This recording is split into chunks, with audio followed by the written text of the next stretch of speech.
안녕하세요.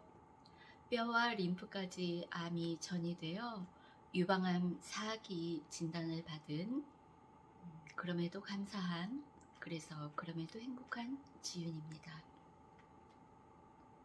6월 28일 제가 정기 검진을 가던 날이었습니다. 그 전에 CT 찍은 그 검사 결과를 말씀을 해주셨는데요. 암이 좋아지지도 않았지만 나빠지지도 않았다라고 의사 선생님이 말씀을 하십니다. 그래서 조그만 변화라도 없습니까? 라고 다시 한번 여쭤봤는데요. 나는 조그만 변화도 감지할 수가 없습니다. 라고 말씀을 하셨어요. 그래, 항암 약이 지금 잘 작동을 하고 있다는 결과입니다. 라고 말씀을 해주셨어요. 전 속으로 쾌재를 불렀죠. 항암 안 하는데 제 몸이 이렇게 잘 버텨주고 암이 잘 순종을 해줘서 참 고맙다. 그러고 나왔습니다. 작년 6월에 진단을 받고 꼭 만 1년이 되었습니다. 당시 의사 선생님들 말씀으로는 항암을 하지 않으면 8개월에서 12개월 정도 살 수 있다라고 분명하게 여러 의사 선생님들께서 말씀을 하셨는데, 현재 저는 굉장히 쾌적한 몸의 상태로 잘 지내고 있습니다. 지금부터 사는 삶은 정말로 덤으로 사는 삶이에요. 새로운 New My Life, 예, 네, 새로운 나의 삶이 시작이 되었습니다. 스스로 축복을 합니다. 네.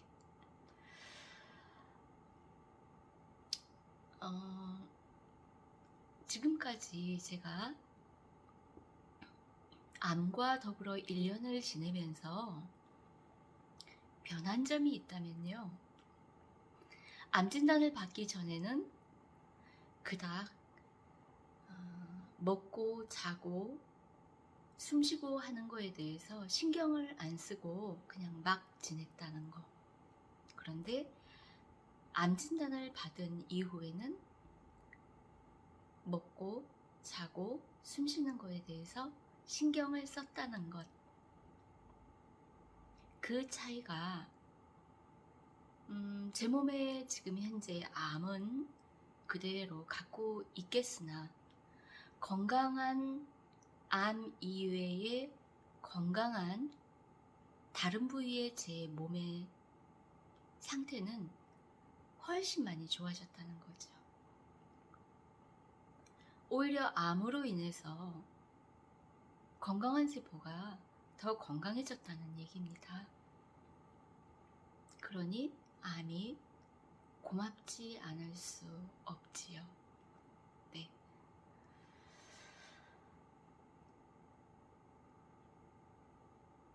이 세상 모든 일이 양면성이 있다라고 하는데요. 이 역시도 마찬가지인 것 같습니다. 암이 제게 주는 경고와 청천벽력 같은 어떤 벌을 받는 듯한 느낌까지도 들은 적이 있었는데요. 그게 아니고 이제부터 암 이외에 나머지 부분에 대해서 좀 더 건강하게 잘 챙겨봐 라고 좋은 신호의 메시지를 주었지 않았는가 라고 생각을 합니다. 그래서 고맙죠, 암이. 네.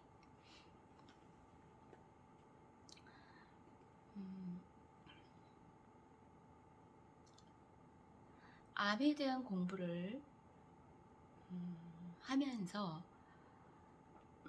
내 몸에 대한 관리를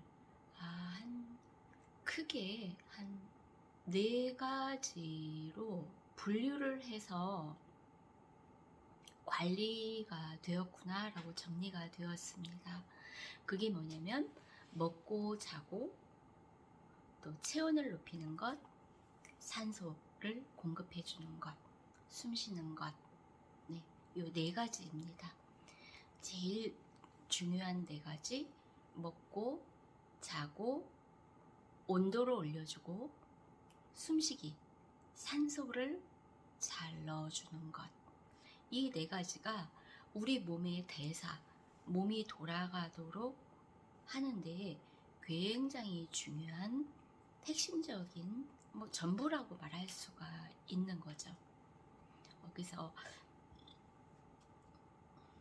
오늘은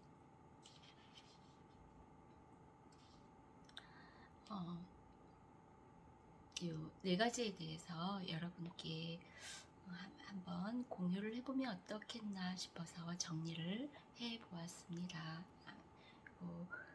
잠깐 메모해 놓은 거 보고 말씀을 드릴게요.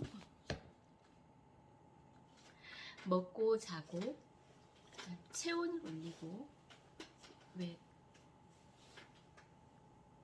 또 숨을 쉬는 거. 안 먹으면 죽죠. 사람이 잠을 한 며칠을 안 재운다 그러면은 정신분열을 일으키고 이렇게 그런 연구 보고가 굉장히 많지요. 죽기까지도 하겠지요. 그 다음에 사람이 죽는다는 것이 죽은 사람은 체온이 차갑잖아요. 네, 그래서 일정한 온도를 유지를 한다는 거 굉장히 중요하고요. 또 우리가 숨을 쉰다는 것도 역시 살아있음을 증명하는 건데요.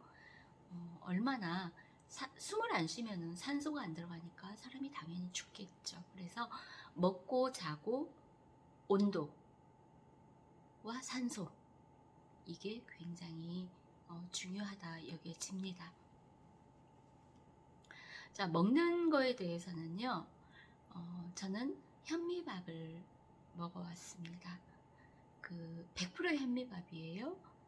그 현미 쌀에 표고버섯과 다시마 말린 것을 같이 불려서 넣어서 밥을 짓습니다. 거기에 콩도 좀 섞으면 더 좋고 여러가지 잡곡을 섞으면 더 좋겠지만 기본적으로 현미 쌀과 표고버섯과 다시마 이 3가지는 분명하게 들어갑니다. 대신에 씹을 때 탄수화물은 특히 침이 소화 효소이기 때문에 꼭꼭 씹어서 침으로 곤죽을 만들어서 목 넘김을 한다라는 철칙을 지키려고 노력을 합니다. 자, 먹는 거에 대해서 2번째, 5대 영양소라고 하던가요? 요즘은 네. 탄수화물, 단백질, 지방, 무기질, 비타민. 내 현재 식탁에 이 5가지 영양소를 꼭 갖추어서 먹는 것입니다. 어떻게? 꼭꼭 씹어서. 네. 3번째 먹는 거, 영양제를 보충해서 먹습니다. 이 영양제는 왜 필요했냐면요, 암에 걸린 사람들은 분명히 암 진단 받을 그 당시에 몸이 최하로 컨디션이 다운이 된 상태의 사람들이 대부분 암 진단을 받는다라고 생각을 합니다. 그렇다면 그 다운된 그 몸의 상태를 어느 정도 회복을 해 주어야 하는데요. 그것도 내 몸에 대해서 분석을 잘 해봐야 되겠지요. 사람의 체질이라고 하는 것은 천차만별로 다르기 때문에. 그래서 저는 소민이고요. 평소에 소화를 굉장히 못 지켰던 사람이었습니다. 그래서 저의 가장 큰 문제점은 소화 불량이었기 때문에 저는 소화를 어떻게 하면 잘 시킬 수 있을까에 중점을 두어서 영양제를 선택을 했습니다. 그리고 이제 소화도 안 됐을 뿐만 아니라 대장 상태가 안 좋았던 것은 당연하지요. 네. 변비를 하루라도 변을 보지 못하면은 좀 두통이 일어난다고 해야 되나요? 네, 좀 별로 몸 상태가 아주 묵직하고 견디기가 좀 스트레스로 작용을 할 만큼 안 좋았었습니다. 그래서 장을 좀 건강하게 해줄 수 있는 유산균 종류의 영양제를 선택을 했습니다. 그래서 소화불량에 관한 그 영양제를 선택을 했고요. 두 번째는 쾌적한 나의 몸 컨디션을 유지하기 위한 영양제를 선택을 했습니다. 그 암에 처음에 걸려서 좀 당황스럽고 좀 방향이 잘 잡히지 않았을 그 당시에는 이런저런 스트레스도 같이 작용을 했었고 해서 그랬는지 모르겠는데 잠잘 때마다 한 번도 저는 평생 쥐 나는 걸 몰랐었거든요. 그런데 쥐가 나기 시작을 하더라고요. 그래서 운동이 부족했나 하고 운동을 더 열심히 했는데도 불구하고 쥐가 계속 났었습니다. 그런데 어떤 영양제를 섭취를 한 달 정도를 하니까 그 쥐 나는 게 싹 사라지더라고요. 그래서 영양제가 이래서 필요하구나. 물론 그 영양제만으로 그 쥐 나는 게 없어진 건 아니겠지요. 먹는 것도 신경을 썼고 충분히 잠도 잤고 운동도 병행했고 여러 가지로 서로가 상생작용을 해서 그 쥐 나는 게 사라진 것으로 저는 생각을 합니다. 자, 먹는 것은 그렇게 했습니다. 현미밥, 5대 영양소, 그 다음에 보충 영양제, 그렇게 세 가지를 잘 챙겼고요. 그 다음에 이제 잠은 제가 3, 40대에 굉장히 잠을 혹독하게 안 잤어요. 그래서 몸이 더 다운이 되고 안 좋았었던 것 같습니다. 그런데 지금은 밤 10시에 자기 시작을 해서 한 6시, 6시 반, 겨울에는 7시까지도 잡니다. 그러니까 8, 9시간을 충분히 자는 거죠. 예, 그렇게 잠을 충분히 자주고 있습니다. 물론 어떤 분들은 나는 밤에 잠을 자고 싶어도 못 자요 라고 하시는 분들도 계시는데 그런 분들도 그 수면에 관계된 그 영양제를 좀 잘 찾아보면 도움이 되지 않을까라는 생각을 합니다. 자, 그 다음에 체온입니다. 저는 지금 생각해 보니까요, 에어컨을 굉장히 싫어했었습니다.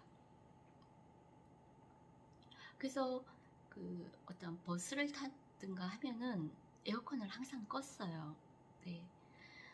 그 얘기는 에어컨의 그 냉기를 내 몸이 견딜 만한 몸체가 아니었다라는 거지요.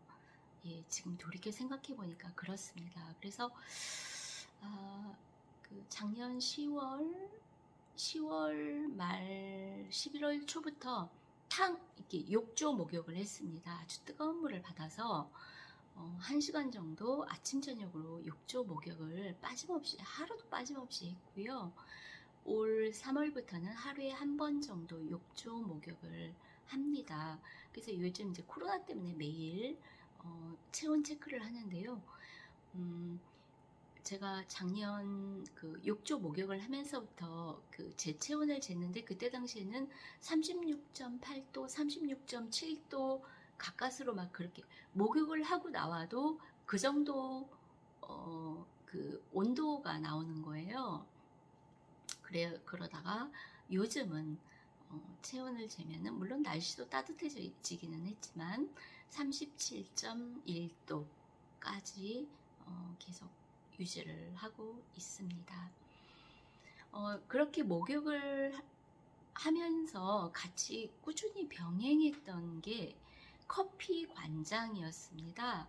커피 관장을 처음에 한 이틀 할 때까지는 아주 힘들고 그랬는데 한 3일, 4일 하니까 하면 할수록 너무 몸이 가볍고 좋은 거예요.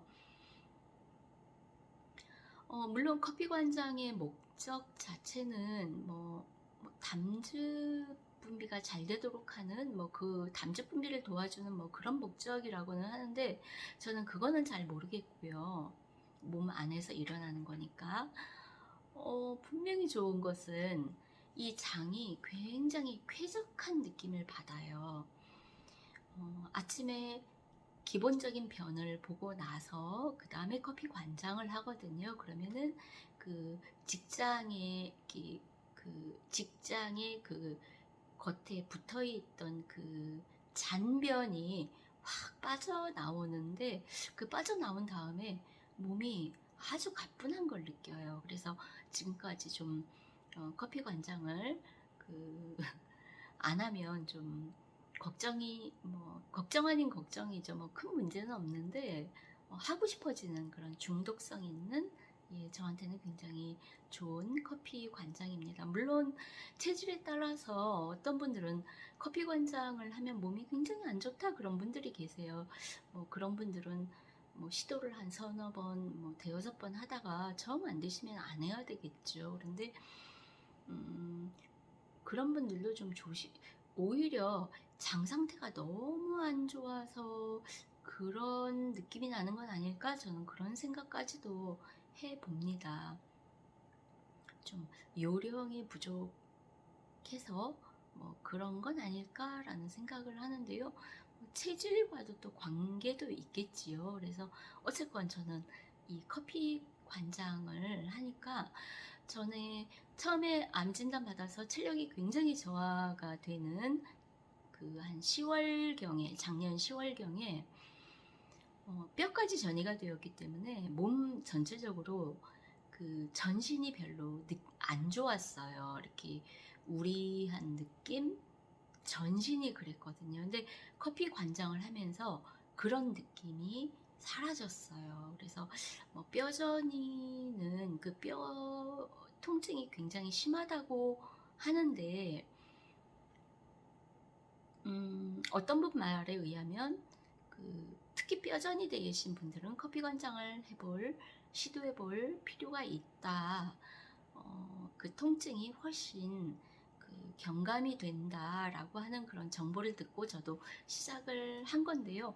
역시 굉장히 쾌적하고 좋습니다. 그래서 커피 관장을 지금까지 계속하고 있습니다. 그래서 체온 유지를 위해서 욕조 목욕을 하고요. 그 다음에 꼭 체온 유지의 목적은 아니지만 같이 병행해서 목욕하는 그 시간대에 같이 할 수 있는 커피 관장을 세트로 한다.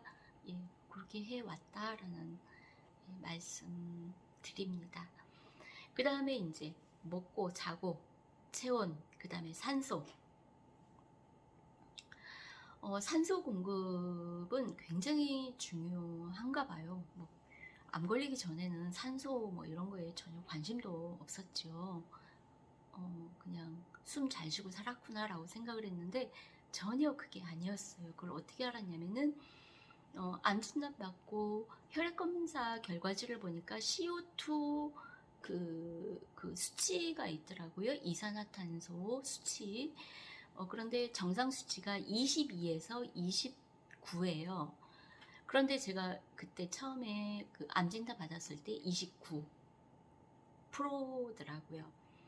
그래놓고 지금까지 1년 가까이 한 8개월, 9개월까지 28, 29 계속 29, 28을 유지를 하다가 이번에 검사 결과지를 보니 26으로, 그러니까 정상 수치가 22에서 29니까 가장 좋은 상태는 제 생각에 25 정도인 것 같은데 어쨌건 26이에요.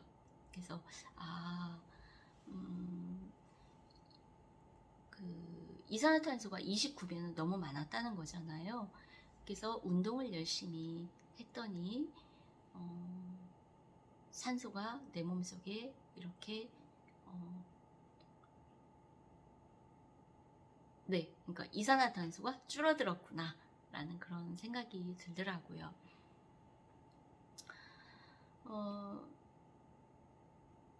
그래서 어쨌건 운동을 산소 공급을 위해서 운동을 열심히 했습니다. 아침 먹고 점심 먹고 저녁 먹고 하루 3번 1시간씩 그렇게 하다가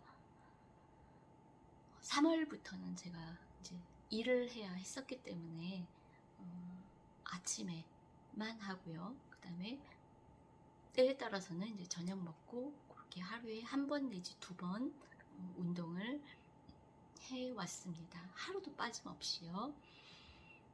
그 대신 걷기 운동만 해서는 안 되고요. 근력 운동을 해야 돼요. 우리는 여기 유방 쪽이 안 좋기 때문에 우리가 보통 모든 일하는 자세가 이렇게 구부려서 일을 합니다. 음식을 할 때도 구부리고요. 사무실에서 일을 할 때도 구부리고요.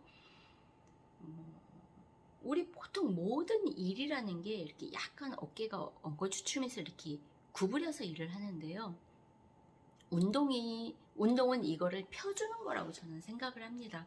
그래서 늘 이렇게 펴고 다니려고 해요. 하다못해 걸음 걷는 것도 남들이 보면 저 사람 되게 뭐 거만해 라고 보일지도 모르지만 내 뜻은 그게 아니니 가급적 의식적으로 이렇게 가슴을 앞으로 이렇게 내밀면서 이렇게 걷는 게 옳지 않나 라고 생각해서 저는 가급적 그렇게 걷고요. 그 다음에 산에 올라가서 운동기구가 많잖아요. 그럴 때 철봉을 합니다. 근력 운동을 하는 거예요. 그러면은 이렇게 매달리기 같은 거를 하면은 이 팔뚝이라든가 요 하여간 상체가 아무래도 근육이 생기지요. 그래서 저는 정말 흐물흐물한 근육이에요. 정말 흐물흐물한 근육이었는데요. 지금 약간 근육이 생겼습니다. 그렇게 운동을 하면서 또 한 가지 중요한 거는 집에서 풍욕을 합니다. 호흡하는 거예요. 숨을 쉬는 거죠. 산소를 공급을 하는 거죠. 풍욕에 대해서는 책을 찾아보면 많이 나와 있습니다. 그렇게 풍욕도 좋고요. 또 하나는 호흡을 어떻게 하냐면 10초 내쉬고 10초 들이쉬는 거예요. 맨 처음에는 뭐 한 3, 4초부터 시작을 해도 돼요. 2, 3초부터 시작을 해도 되고요. 내쉬는 거 2초 했으면 들이쉬는 거 2초, 이거를 20분 내지 30분을 계속 해보세요. 그러면 그 다음 날은 뭐 한 3초로 들어가고요. 그 다음 날은 4초, 5초 이렇게 느릴 수가 있습니다. 그렇게 해가지고 한 몇 달을 하면은요, 한 20초 정도를 할 수 있어요. 내쉬는 것만 20초, 들이쉬는 것만 20초. 네. 그렇게 했던 게 저는 굉장히 도움이 됐던 것 같아요. 특히 유방암은 폐까지 전이가 되는 게 굉장히 좀 위험한, 폐 전이가 굉장히 잘 되는 그런 암이잖아요. 그런데 이렇게 호흡을 함으로 인해서 폐 전이 되는 것을 조금 딜레이 시키는, 막아주는 그런 역할을 하지 않나 라고 저는 개인적으로 그냥 그런 느낌이 들더라고요. 그래서 호흡을 열심히 이렇게 해주는 것도 굉장히, 운동도 좋지만 별도의 호흡을 해주는 것도 굉장히 좋다라고 여겨집니다. 그래서 저는 운동대로 하고, 근력 운동대로 하고, 별도의 호흡 또는 풍욕도 내내 호흡이에요. 알고 보면은. 그래서 그렇게 호흡을 하는 게 중요하다고 생각합니다. 다만 이 호흡을 하는데 가슴으로 호흡을 하는 게 아니고요. 단전 호흡이라고 하는 그런 책도 있고 시중에 굉장히 많이 나와 있어요. 이 숨을 앞에 아래 배꼽까지 들여보내려고 노력을 하는 겁니다. 예, 그게 굉장히 큰 도움이 되었어요. 그리고 또 이 호흡을 하면 좋은 게 또 하나가 있습니다. 이건 오히려 가장 중요한 것일 수가 있어요. 배심이 생깁니다.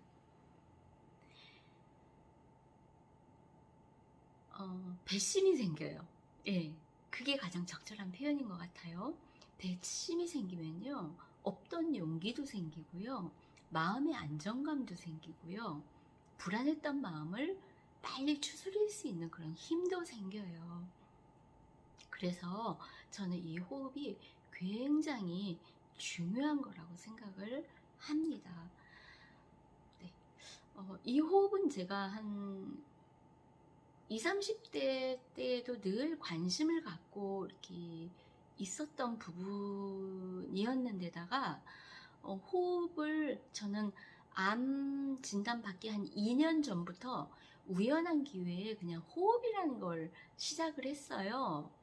네, 뭐 명상 뭐 요런 거에 관심을 가지면서 그랬는데 이 호흡이 저한테는 굉장히 도움이 컸던 것 같아요. 만약에 제가 호흡을 하기 이전에 암 진단을 받았으면 저는 막 우왕좌왕했던 그 시간이 굉장히 길었을지도 모르겠다라는 생각까지도 듭니다. 아랫배에 단전에 힘이 딱 생기니까요, 중심이 딱 생기는 거예요. 암? 그래, 와.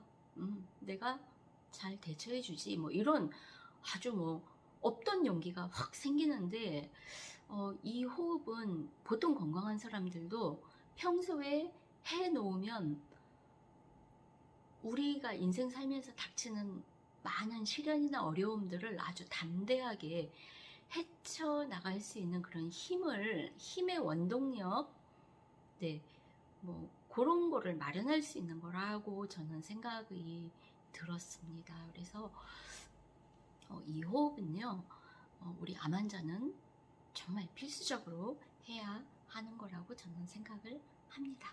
네, 그래서 제 결론은 뭐 먹고 자고 체온 유지하고 또 산소를 충분히 공급하는 것, 먹고 자고 숨 쉬고 온도 따뜻하게 하는 거, 먹고 자고 숨 쉬고 따뜻하게 하는 거, 예, 요거에 중점을 두어서 우리들이 관리를 한다면 우리 같은 암 환자들은 암이 더 들고 날뛰는 거를 좀 딜레이시고 잠재울 수 있겠고요. 건강하신 분들은 더 건강해질 수 있는 그런 요소라고 생각을 합니다. 우리가 신경을 쓰고 사는 것과 신경 안 쓰고 사는 것은 전혀 다른 결과가 나옵니다. 그래서 누구나, 예, 먹고 자고 숨 쉬고 온도를 따뜻하게 유지하는 거, 예, 요거를 신경을 쓰셨으면 좋겠습니다. 물론 결과는 그 하늘에 맡길 뿐이죠. 네, 다만 난 그저 최선을 다할 뿐, 네, 저는 그렇게 생각을 합니다. 네, 오늘은 여기까지 하겠습니다. 다음에 좀 세부적인 내용을 조금 정리를 해서 또 찾아뵙도록 하겠습니다. 끝까지 들어주셔서 감사합니다.